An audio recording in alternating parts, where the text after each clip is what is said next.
जिल्हाधिकाऱ्यांच्या आदेशाला विभागीय आयुक्तांची अंतरिम स्थगिती।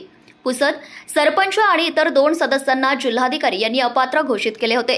त्या प्रकरणात ग्रामपंचायतीच्या वतीने युक्तिवाद सादर करण्यात आलेला नव्हता।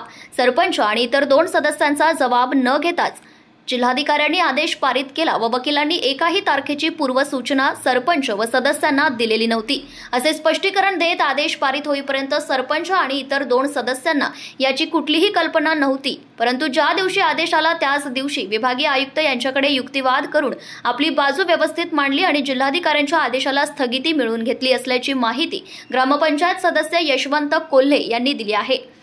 पुसद पंचायत समिती अंतर्गत येणाऱ्या आसोली ग्रामपंचायत सदस्य व त्यांच्या कुटुंबातील व्यक्तींनी मंडप डेकोरेशन, पुलावरील पुरसान काढणे, अधिग्रहित विहिरीचे लिकेज व सर्व कामे करण्याकरिता चेकद्वारे पैसे स्वीकारून आर्थिक लाभ घेऊन अफरातफर झाली असल्याचं प्रकरण आसोली येथील विजय जानकीराम पांढरकर यांनी सचिव व सरपंच पुष्पा सुभाष कोल्हे, सदस्य यशवंत सुभाष कोल्हे व वर्षा विकास कास्टे यांच्या विरुद्ध अप्पर जिल्हाधिकारी यवतमाळ यांच्या न्यायालयात प्रकरण दाखल केले होते। सदर प्रकरणी सचिव यांनी दिलेला अहवाल, दाखल कागदपत्र यांचं अवलोकन केले असता 26 जुलै रोजी प्रकरण निकाली काढून अर्जदाराचा अर्ज मंजूर करण्यात आला असून पुढील कालावधीसाठी अप्पर जिल्हाधिकारी यवतमाळ यांनी यशवंत सुभाष कोल्हे, पुष्पा सुभाष कोल्हे व वर्षा विकास कास्टे यांचे सदस्यत्व रद्द करण्यात आले असल्याचं आदेश पारित केलं होतं। परंतु या आदेशाविरुद्ध झालेल्या अपिलामध्ये स्थगिती मिळाली असून अर्जदारांनी केलेल्या आरोपावर गैर अर्जदार यांना बाजू मांडण्यासाठी वेळ मिळणार आहे आणि यातून काय आदेश मिळतो त्याकडे सर्व पुसद पंचायत समितीचं लक्ष लागलं आहे।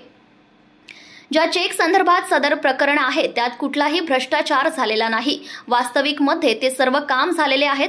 सदर प्रकरणात ग्रामसेवक यांनी राजकारण केलेलं आहे। सरपंचांचा शासकीय सल्लागार असताना त्यांनी त्यांचं कर्तव्य चोख प्रकारे बजावलं नाही। मोठ्या स्वरूपाचे षडयंत्र रचून हा अपात्रतेचा खेळ खेळला गेलेला असल्याचा आरोप यशवंत कोल्हे यांनी केलाय। आम्हाला संविधानावर संपूर्ण विश्वास आहे आणि विजय हा नेहमी सत्याचाच होतो। वेळ जरूर लागेल, त्रास होईल, परंतु विजय आमचाच होणार यात शंका नाही, अशी प्रतिक्रिया ग्रामपंचायत सदस्य यशवंत कोल्हे यांनी दिली।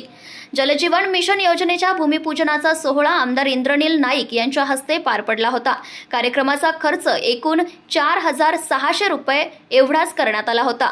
कार्यक्रमात पाण्यासाठी निधी मिळवणाऱ्या 100 महिलांचा शाल आणि पुष्पगुच्छ देऊन सत्कार करण्यात आला होता। तो सत्कार सरपंच साहेबांनी स्वखर्चाने केला होता। दुसरा चेक 2000 रुपयांचा होता। ही रक्कम जेसीबीने पुलामध्ये जो केर कचरा जमा झाला होता, ज्यामुळे थोड्याही पाऊस आला तरी पुलावरून पाणी जात होतं आणि गाव आणि तांड्याचा संपर्क तुटत होता। विद्यार्थी 1-2 वेळेस गावांमध्येच अडकून बसले होते, त्यामुळे तात्काळ जेसीबी बोलावून हा पुराच्या पाण्याने आलेले पुरसान काढण्यात आले होते। त्या संदर्भातील 2000चा एक चेक होता। तिसरा चेक लिकेज संदर्भातील आहे। वरील 3ही कामामध्ये एकाही रुपयाचा भ्रष्टाचार झालेला नाही। सर्व कामे गावकऱ्यांसमोर झालेली आहेत असे स्पष्टीकरणही ग्रामपंचायत सदस्य यशवंत कोल्हे यांनी दिले आहे। प्रतिनिधी सुनील गंगाखेडे, पुसद। नमस्कार, मी यशवंत सुभाष कोल्हे, सदस्य ग्रामपंचायत आसोली। जिल्हाधिकारी साहेबांनी 2 दिवसापूर्वी ग्रामपंचायत आसोलीचे सरपंच आणि इतर 2 सदस्यांना अपात्र घोषित केले होते। ज्या दिवशी तो आदेश मिळाला त्याच दिवशी आम्ही विभागीय आयुक्त कार्यालय अमरावती इथे जाऊन आयुक्ताकडून या आदेशाविरुद्ध स्थगिती मिळवली।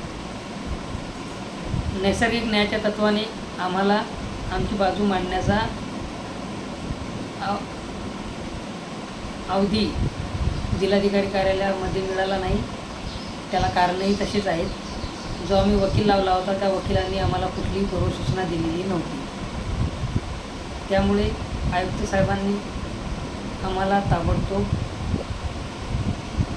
अंतरिम स्थगिती देऊन दिलासा दिलेला आहे। ही लढाई आम्ही अतिशय प्रामाणिकपणे नेटाने लढू आणि यात विजय आमचाच होणार। आमचा संविधानावर विश्वास आहे आणि विजय हा नेहमी सत्याचाच होत असतो। त्रास होईल, अडचणी येतील, परंतु आम्ही कुठल्याही गोष्टीला न घाबरता प्रस्थापिताविरुद्ध असेच लढत राहू आणि न्याय मिळवून घेऊ। धन्यवाद।